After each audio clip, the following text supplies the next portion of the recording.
అంటే ఈ మధ్యకాలంలో హత్రాస్ సంఘటన గానీ, కథువా సంఘటన గానీ, ఉన్నావో సంఘటన గానీ, బిల్కిస్ బానో నిందితులను విడుదల జేయడం గానీ, ఇలాంటివి వరుసగా జరుగుతూ వస్తున్నాయి. ఆ నిందితులను, అత్యాచారం చేసిన నిందితులను బయటికి తీసుకొచ్చి, దండలేసి, ర్యాలీలు చేసి, వాళ్ళ సత్ప్రవర్తన కారణంగా వదిలేసినామని చెప్పి, అంటే కొత్త భారతదేశం, కొత్త భారతదేశం అని చెప్పేసి చాలామంది కామెంట్లు చేస్తున్న సందర్భంలో, ఇదేనా కొత్త భారతదేశం అనే ప్రశ్న వస్తున్న సందర్భంలో మహిళా సంఘంగా మీరేమంటారు? అయితే ఇప్పుడు నేను ముందు చెప్పినటువంటి అంశానికి ఈ అంశానికి కొంత లింక్ ఉంది. ఏంటి అంటే, ఈరోజు యువత 5గురు పిల్లల్ని కంటే ఎక్కువ కంటే వాళ్ళని సన్మానం చేస్తామని ఒకవైపు చెప్తున్నారు. రెండో వైపు మనుధర్మ శాస్త్రాన్ని తీసుకొచ్చి ఈరోజు మహిళలు ఉద్యోగాలు చేయాలా, ఊళ్ళు వెళ్ళాలా, ఇంటికి పరిమితం కావాలనేది ఒకవైపు చెప్తున్నారు. ఈ ఘటనల నేపథ్యం అంతా కూడా ఈ బీజేపీ ఆర్ఎస్ఎస్ భావజాలము ఈరోజు మనుధర్మాన్ని తీసుకొచ్చి అమలు చేయాలి అనేటువంటి వాళ్ళ భావజాలానికి లోబడే ఈ ఘటనలన్నిటిలలో కూడా దోషుల పక్షాన వాళ్ళు నిలబడిన తీరు అనేది మనకి కనిపిస్తుంది. కథువా ఘటన, ఒక 8 సంవత్సరాల అమ్మాయి, ముస్లిం బాలిక, ఒక హిందూ దేవాలయంలో తీసుకెళ్ళి వారం రోజుల పాటు ఆ చిన్న పాపని మత్తు పానీయాలు, మత్తు పదార్థాలు, మత్తు ఇంజెక్షన్లు ఇచ్చి అత్యాచారం చేస్తే 8 సంవత్సరాల బాలిక ఎంత వేదన అనుభవించి ఉంటుంది. ఆమె జరిగిన ఘటనకి ఏదైతే అటువంటి దారుణానికి పాల్పడినటువంటి వాళ్ళని ఎంత కఠినంగా శిక్షించాలి మన భారతదేశంలో ఉన్నటువంటి హిందూ లా ప్రకారం. కానీ ఆ ఘటన మీద కనీసం కేసు బుక్ చేయడానికి కూడా అక్కడ సిద్ధపడలేదు. కేసు బుక్ చేయొద్దు అని చెప్పేసి దాదాపు 200 మంది అక్కడ ఉన్నటువంటి బీజేపీ ఎమ్మెల్యేలు, ఎంపీలతో కలిసి 200 మంది బీజేపీ నాయకుల పక్షాన ఒక ర్యాలీని నిర్వహించడం జరిగింది.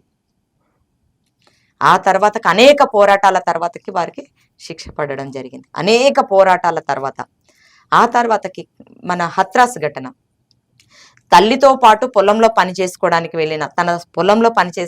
వెళ్ళినటువంటి ఒక 19 సంవత్సరాల యువతిని 4 యువకులు తీసుకెళ్ళి అత్యాచారం, అతి దారుణంగా, అత్యాచారం అని కూడా కాదు, అది చాలా ఆ పేరు కూడా చాలా తక్కువే. ఆమె అరిస్తే మాటలు బయటికి వినిపిస్తాయి అని చెప్పేసి ఆమె నాలుక కత్తిరించారు. అర్ధరాత్రి 2 గంటలకి తల్లిదండ్రులను ఇంట్లో వేసి తాళం వేసి వాళ్ళని బయటికి రాకుండా ఒక మెజిస్ట్రేట్, జిల్లా మెజిస్ట్రేట్, మీరు బయటికి వస్తే మీ ప్రాణాలు కూడా ఉండవు అని చెప్పేసి బెదిరించినటువంటి వీడియో వైరల్ అయ్యింది. ఇటువంటి అన్నిటిని కూడా పక్కకు పెట్టి హిందూ సంప్రదాయాన్ని నిలబెట్టేది మేమే, హిందూ సంప్రదాయానికి వారసులం మేమే అని చెప్పుకుంటున్నటువంటి ఈ బీజేపీ, ఈ ఆర్ఎస్ఎస్ నాయకత్వము పోలీసుల ఆధ్వర్యంలో పోలీసులతోటి అంత్యక్రియలు చేశారు అర్ధరాత్రి 2 గంటలకి. ఇది అసలు ఏం సాంప్రదాయము, ఏం హిందూ మత ప్రతినిధులు వీళ్ళు అనేది. అయితే ఇంత దారుణమైన ఘటన జరిగితే ఆ నిందితుల మీద కేసు బుక్ చేయడానికి రాలేదు. చివరికి ఆ కేసు ఏమైంది అని చెప్పేసి ఎప్పటికప్పుడు చూస్తే అందులో ఉన్నటువంటి 3 కూడా నిర్దోషులుగా విడుదల చేసింది గవర్నమెంట్, కోర్టు. ఎందుకు అంటే వాళ్ళు పై కులానికి చెందినటువంటి వాళ్ళు కాబట్టి వాళ్ళు ఇటువంటి నీచమైన పనులు చేయరు. ఆ కేసు వివరాలు చదివిన ఎవరికైనా తెలుస్తుంది, పై కులానికి చెందినటువంటి వాళ్ళు కాబట్టి ఇటువంటి నీచమైన పనులు చేయరు, వాళ్ళకి దాంతో సంబంధం లేదు, ఈ అమ్మాయే వాళ్ళని పిలిచింది అని చెప్పేసి ఆ అమ్మాయి, చనిపోయిన అమ్మాయి మీద ఒక అబద్ధపు దుష్ప్రచారాన్ని క్రియేట్ చేసి ఈరోజు ఆ దోషులను విడుదల చేయడం అనేది జరిగింది. అట్లాగే ఉన్నావో ఘటన, ఉన్నావో మనం చూస్తూనే ఉన్నాం. ఒక 16 ఏళ్ల అమ్మాయి ఉద్యోగాని కోసం పోతే అతి దారుణంగా అత్యాచారం చేసి ఒక బీజేపీ ఎమ్మెల్యే కుల్దీప్ సింగ్ గారు, ఒక బీజేపీ ఎమ్మెల్యే, కనీసం పార్టీలో ఉన్నటువంటి పై స్థాయి ఒక ప్రజా ప్రతినిధులకు కూడా కనీస విలువలు నేర్పనటువంటి ఈ పార్టీ హిందువులందరికీ కూడా మేము ప్రతినిధులము, మేమే ఈ హిందూ రాజ్యాన్ని స్థాపిస్తాం, మేమే ఈ హిందువుల సంస్కృతి సాంప్రదాయాలను కాపాడే వాళ్ళం అని చెప్పేసి ఈరోజు దండలేసుకొని తిరుగుతూ ఉన్నారు. ఇది ఎక్కడి ఘటన? ఆ ఒక బీజేపీ ఎమ్మెల్యేకి అనేక పోరాటాలు చేస్తే, శిక్ష ఖరారు చేస్తే, ఆ ఘటనలో ఎన్ని దారుణాలు జరిగినాయి. ఆ అమ్మాయి తండ్రిని చంపేశారు లాకప్ డెత్ చేసి. ఆ అమ్మాయితో పాటు ఉన్న వాళ్ళ కుటుంబ సభ్యులని అతి దారుణంగా లారీ తోటి యాక్సిడెంట్ చేపించి చంపించారు.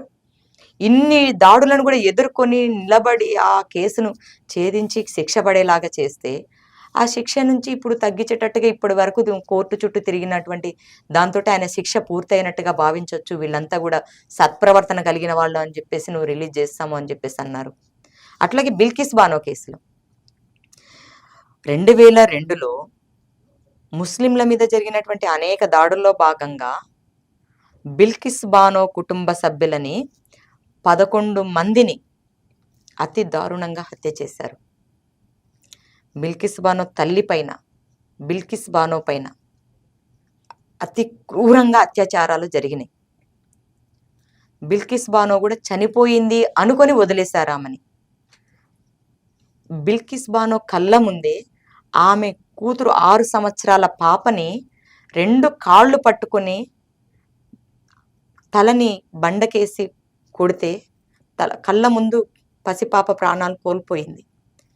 ఇంత క్రూరంగా దాడి చేసి, హత్యలు చేసి, అత్యాచారాలు చేసినటువంటి వాళ్ళని అక్కడ గుజరాత్లో నాకు న్యాయం జరగదు అనేసి బాంబే కోర్టుకు షిఫ్ట్ చేసుకొని బాంబేలో పోరాడి వాళ్ళకి శిక్ష పడేలాగా